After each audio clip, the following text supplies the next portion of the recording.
This is the Cool Photo Tools Podcast, episode number 76, July 18th, 2016.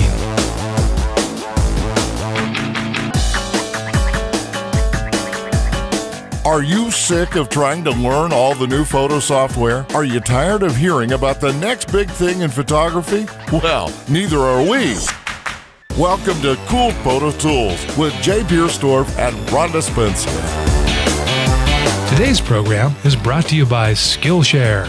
For a limited time, get 3 months of Skillshare Premium for just 99 cents. Anyone can take an online class, watch video lessons, and create projects. Over 4,000 premium classes. Go to coolphototools.com/Skillshare for your discount code. That's coolphototools.com/Skillshare.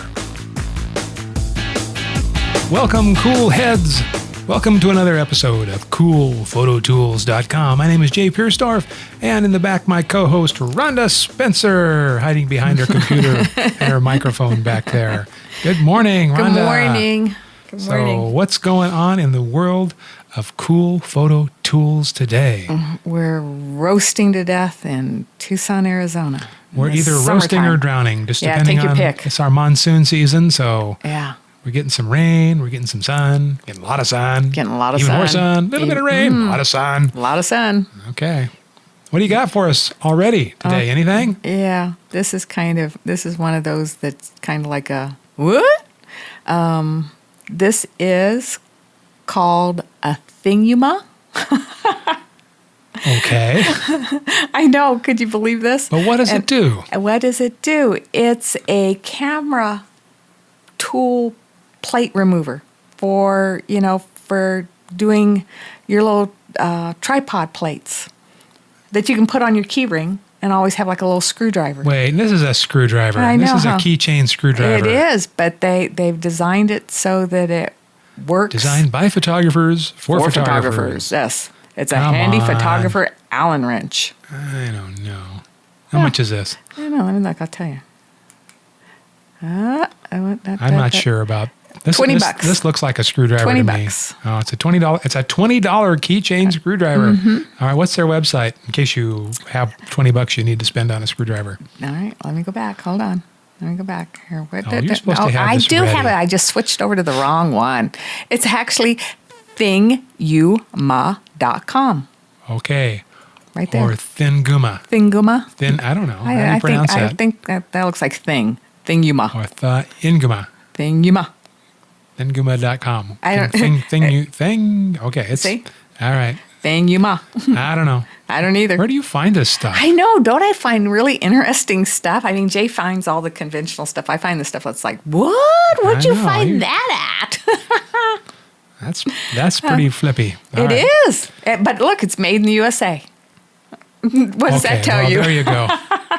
Okay, good. So, what's on my list here? Everybody else makes cameras. We make little Allen wrenches. Well, somebody's got to do it. You know, I mean, That's true. It's not that bad. All right, so here's something. This Popular Photography at popphoto.com actually brought this up, and this is I believe this is a Kickstarter campaign, and this is a device that it's a UV camera designed to see if you have applied enough sunscreen. What? Yep, the UV spectrum camera is designed to check if you're beach ready, and you talk about things I find. Saying. That's true. And so I'm going to show this little video that they put on here. And when you see what it does, it's kind of interesting. But I'm thinking of what else could you do with it? I mean, in Arizona, we're all beach and no ocean. That's true. We could use these. This would be fine. And they're going for the low hanging fruit here. We have to put sunscreen on. Yeah. And so when you put this little camera, you look through it and you can see there you go. What you look like when you have. That's interesting. That the sunscreen on you, it's a black and white image, and it looks like you have mud smeared all over your face. That's funny. Yeah. So I'm thinking, is there a way that we could just Can you take a picture of it that way? just move that to my smartphone, because that's the more interesting thing happening here is the image that is coming out of that. Look how cool that is. Look at that. Yeah, that's...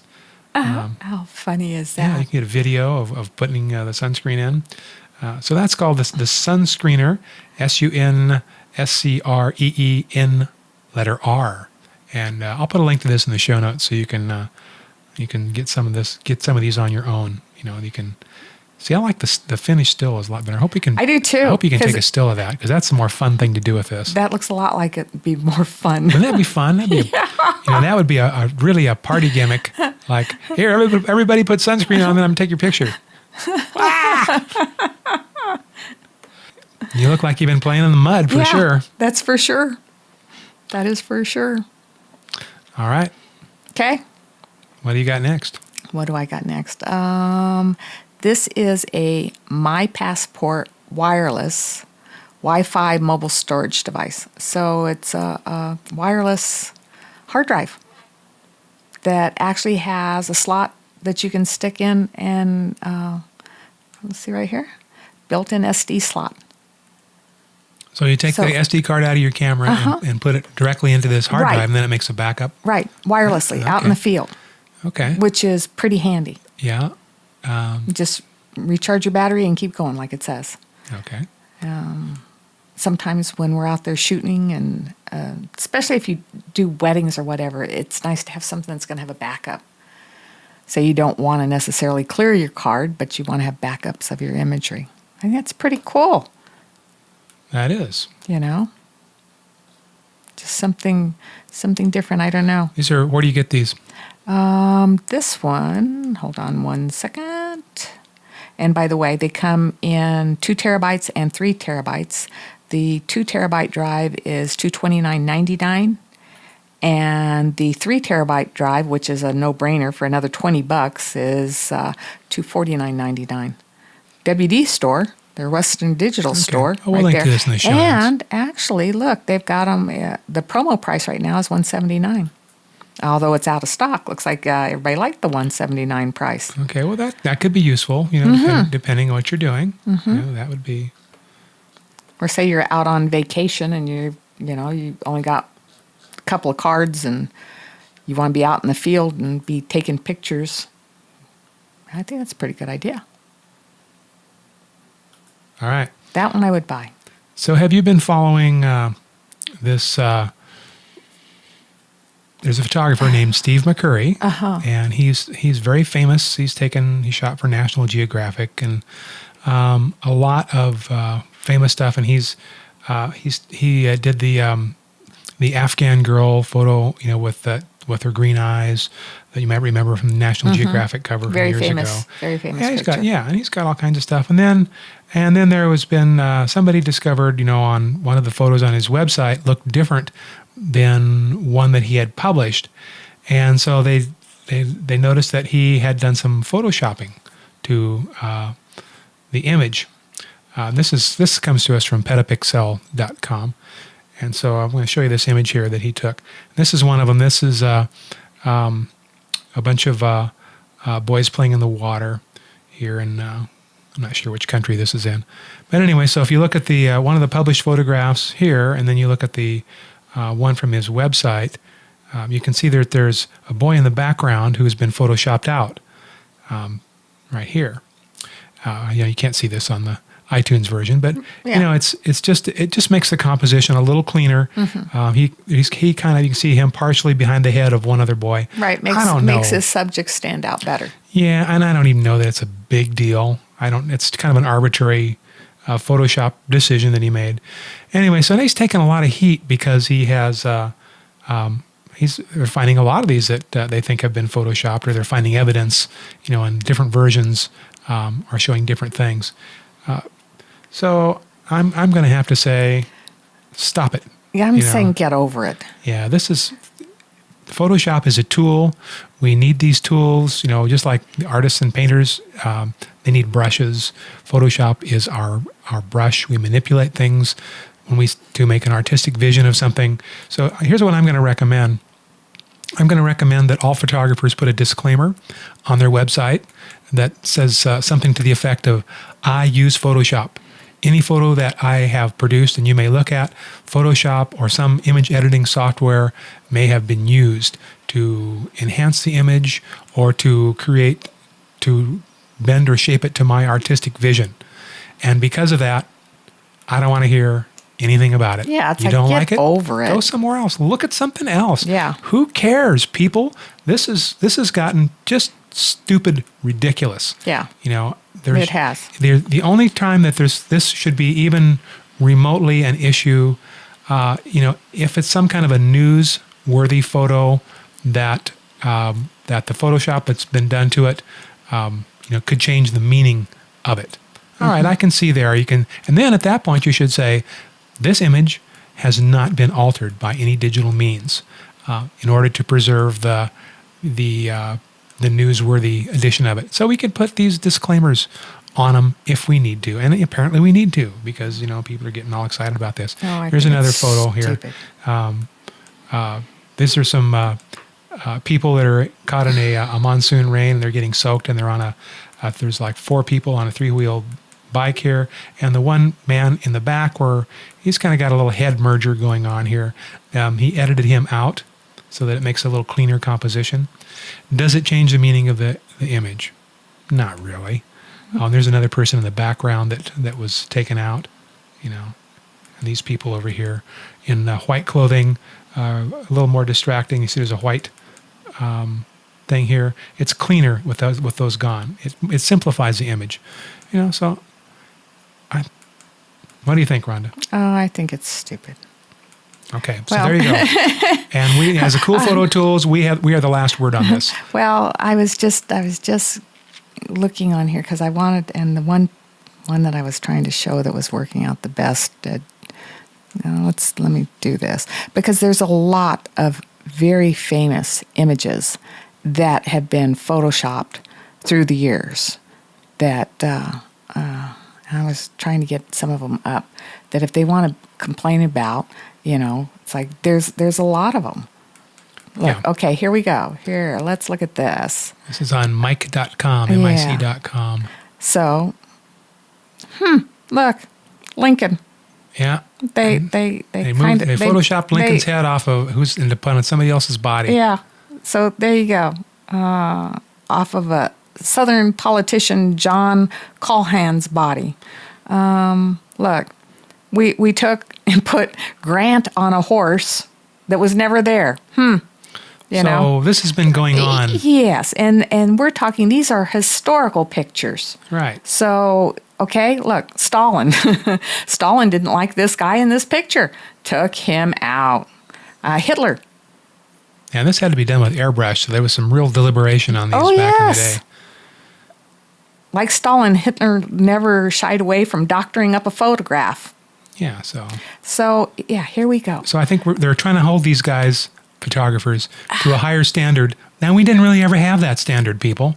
You know, that's... No. And like I said, these are historical images. Oh, here's one of our famous ones that I always like, was the Kent State one. The fence. Yeah, she has a merger in the background. There's a pole sticking right out of the top of her head. It's not really sticking out of her head. No, but it looks like it. Her. Instead, it looks like she's been impaled, and maybe that's why she's yelling instead of. So exactly what he did with taking the child out of the background, they took the pole out. They're trying to make a photograph that communicates more quickly and more cleanly about what the subject is by removing distractions. Yeah. You know, so it's been done forever. Sorry, get over it. This is just how it is. All right. Well, I'm going to get over it because we're going to move on. All right. So that's why I said that's why I get on my high horse. Well, like you're good. kidding. I agree with you on that. I think it's crazy talk here. So this is from digitalphotographyschool.com, and it's digital-photography-school.com. Okay. And this is a little video, and I'll link to this in the show notes so you can find this. I thought this was pretty cool. And this is 6 do-it-yourself gifts to make from your photography. And, you know, sometimes we just want to, we want to do a little crafty I've been feeling crafty lately, apparently. So let's take a look at just some of these. They're showing you can make an iron-on, you know, out of your photo, and you can make it. You put it on your laser printer, and you iron it down onto a piece of wood, for example, and you can make an image There's all kinds of little interesting, cool. Just off of your regular laser printer? Yeah, because the laser printer. Are you, in other words, you are printing it onto some other medium than just regular a transfer paper? substrate. Or you can do it here. There's a Mod Podge, which is kind of like Elmer's glue gone wrong. And you can paint that on there and use that as a transfer medium. And so, you can transfer your images onto wood. You put the inkjet or I think you have to do laser, I think, because you don't want it to water solid. Then you dry it for 8 hours. And then you use a damp cloth on the back, and then you wipe the paper pulp off, and then the image stays because it was into the Mod Podge. Then you put the Mod Podge over the top, which is, and it like Elmer's glue, it gets dry and clear. And so then you've got kind of a decoupage looking image on wood. And unique. You can do it with color too, and it's fun. These are some interesting little projects for you. So I'll link to this so you can. Here they're putting it on a lamp, and there's all kinds of. That is cool. Interesting stuff. I got Rhonda sold on this. She's taken off. She's gonna go do this right now. So. Well, all right, there's some more. It would be fun to try. But yeah, there's just some things where, other than just take a picture and stick it on Facebook, is get your hands dirty with it. So. All right, Rhonda, what's up on your screen there? Oh, I was just looking at Canon's new entry-level T6 digital camera. They have an entry-level new camera? They have an entry-level new digital Rebel. The Canon EOS Rebel T6 digital SLR camera. And actually not, I look at this for someone who's entry-level that is just starting. But they want a camera where you can take lenses off and put a different lens on. DSLR camera. You can see through the lens that takes the picture. And actually come with a lens for $500, $499. So $500 on Amazon with the 18 to 55 zoom, which is the kit lens. This is an 18 megapixel camera. Yeah. APS-C size sensor. Yeah, that should be a very good starter camera for yeah, that's anybody. what I thought. I thought that was a really great starter camera. And when I say starter, that doesn't mean you can't take pro quality pictures with it. No. You absolutely can. Yeah, these cameras are. We just mean by starter that it's cheaper than $3,000 basically. Well, true. So, and if you get it with 2 lenses, it's $549. I think that's pretty good. That's a gonga deal. Yeah, now that's the 75 to 300 lens is not Canon's best lens. No, it's not. So just FYI, it's good to learn with, but that's probably not going to be the sharpest tool in the shed, so to speak. What I still kick myself in the rear for getting rid of is I had one of the original 75-300, their original IS version. It was their first IS lens that came out. Was it an L lens? No, it wasn't an L lens. It looked like this, but it was image stabilized. Well, this one is too, isn't it? I don't think so. I don't think they make it anymore. Well, it could be. The only way you can get that lens now is if you find one maybe on eBay or something like that, and they sell for like $600. Ow. Yeah.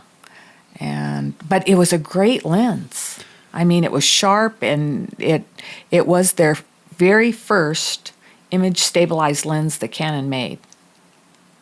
It was a good lens. I told you a couple months ago I sold my 50 millimeter 1.8. I didn't. I found it. Did you? Shows you how much I use it. I didn't know where it was. Now, that's supposed to be a good lens, too. Yeah, no, the 50 millimeter 1.8s are awesome, especially for $100 or thereabouts. Okay, so that's pretty cool. I thought this was a good buy. So now, did you see this? This happened. This is a month or so ago, but I found it in my notes, and I thought, well, this is worth talking about again.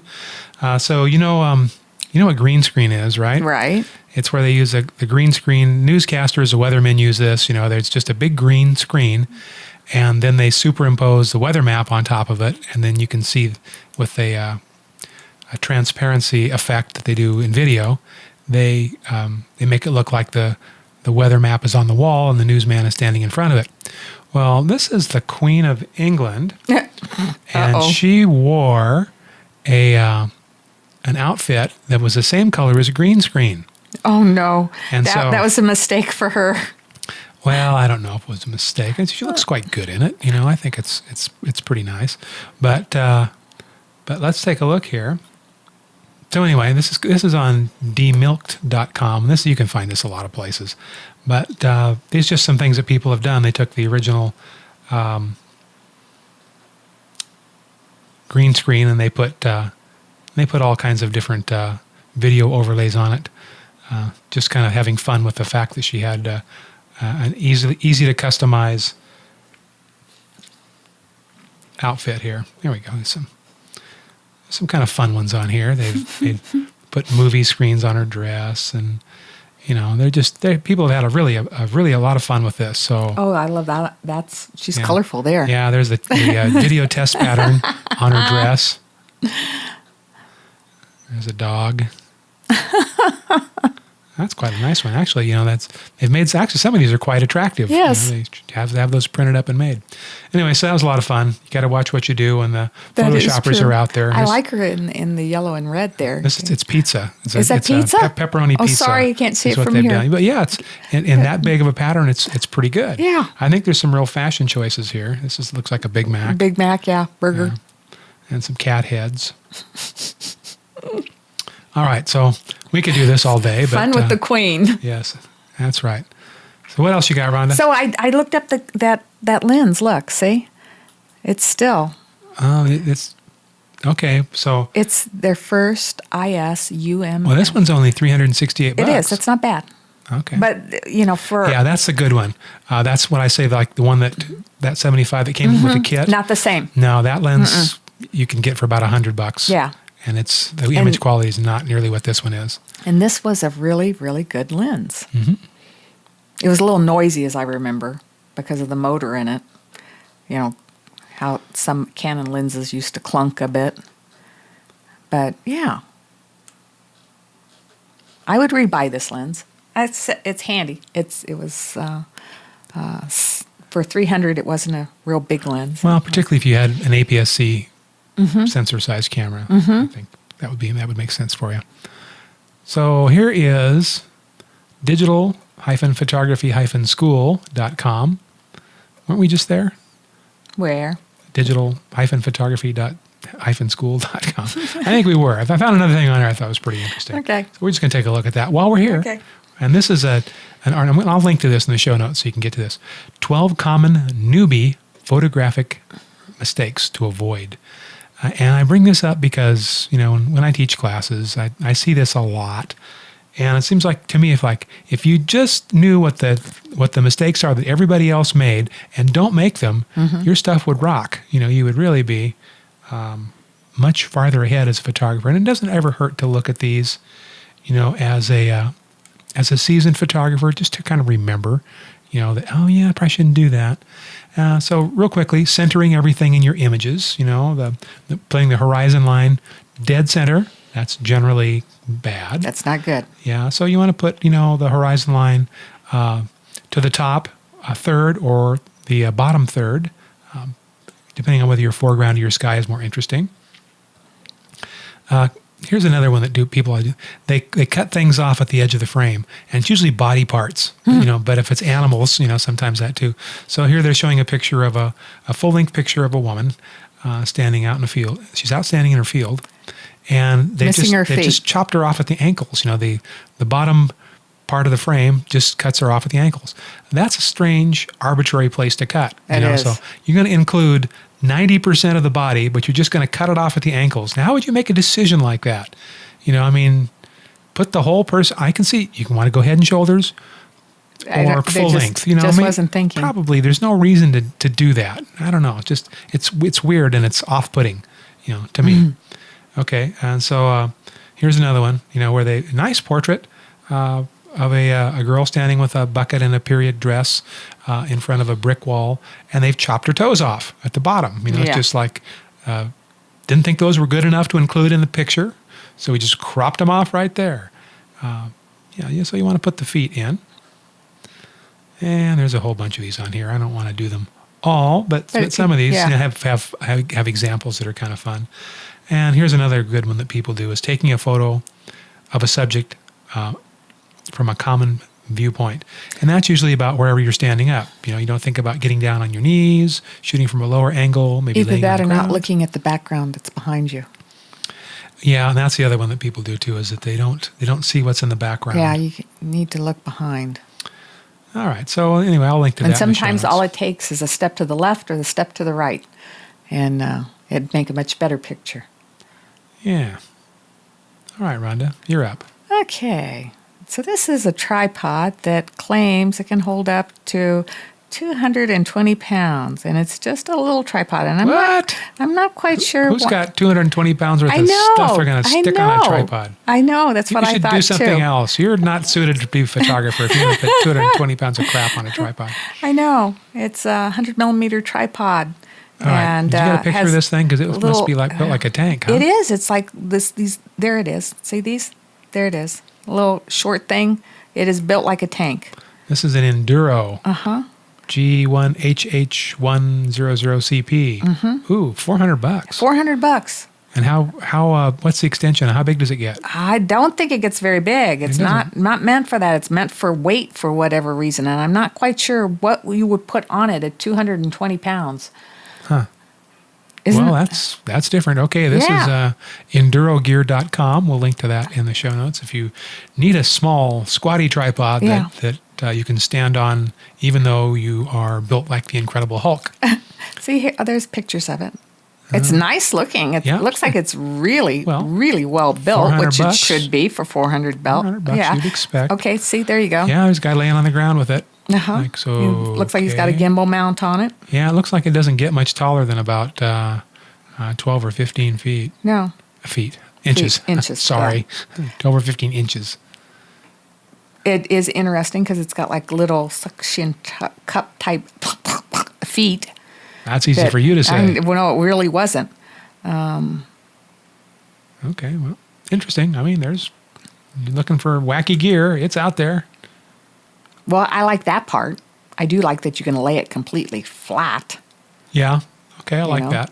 And it's really quite massively built. Pretty cool. I'm sure they'll find somebody that wants that.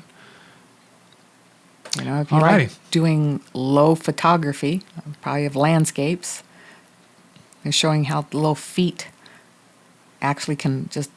Little rubber feet. You can take them off and put little sharp spikes on it to stick in the ground. Or to stand on a rock or something.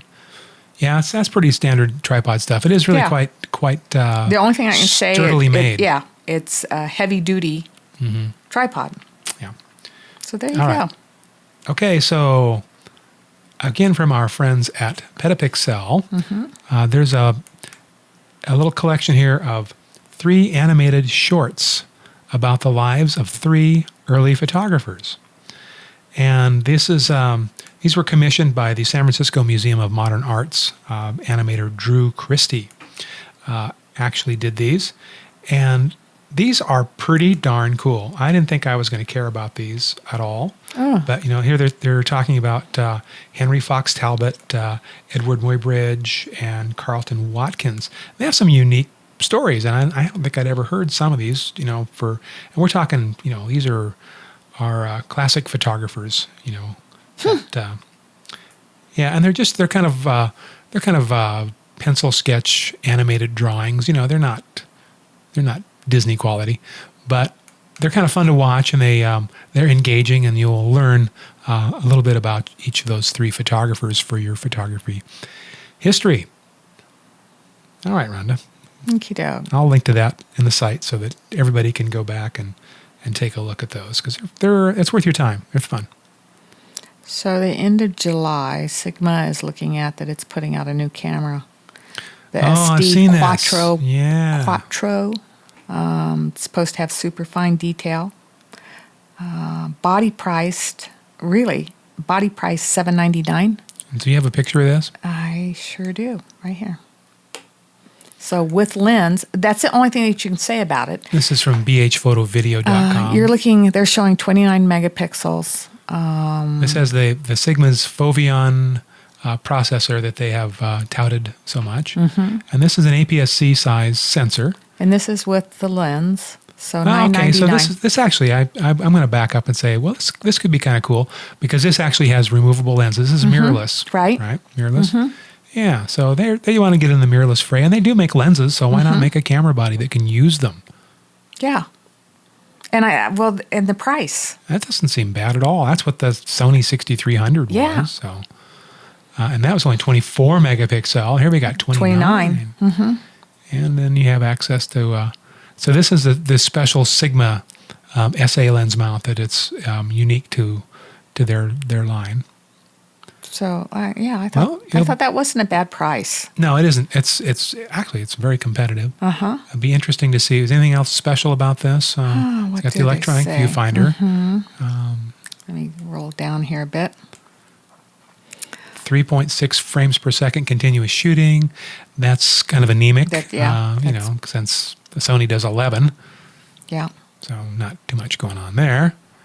I think price is going to grab a lot of people Well, on this. but okay, so why would you buy this instead of the Sony? They're the same money. Well, hopefully that this would give you better So we don't know pictures. yet, right? No, Because you we haven't don't. seen any test results Right. from this. So. Right. But Sigma has typically, I don't think they've done very well with their camera bodies. Kind of smaller niche market kind of stuff. So, well, we'll have to see. We'll have to see. Yeah. Something new for them. All right. We got, you know what time it is? We just started. No, it's clock on the wall just spun, rattled, and fell off behind me. I guess. So it's next week. Next week or to get your cool photo tools fix. Right on. We have just talked ourselves into exhaustion, and we can't possibly start till a week from now. So, Into exhaustion. I like that. I know it's not easy just sitting here talking on the radio and giving your opinion, and Yeah. that's it's a tough job, and someone's got to do it. Yeah. And that's us. That's right. We stepped up, so there was a need, and we had to fill it. All right, everybody. All right. Have a Next good week. See ya. You've been listening to the Cool Photo Tools podcast. Sign up for our mailing list at coolphototools.com. Got a question? Send an email or MP3 audio file to info@coolphototools.com. Thanks for listening.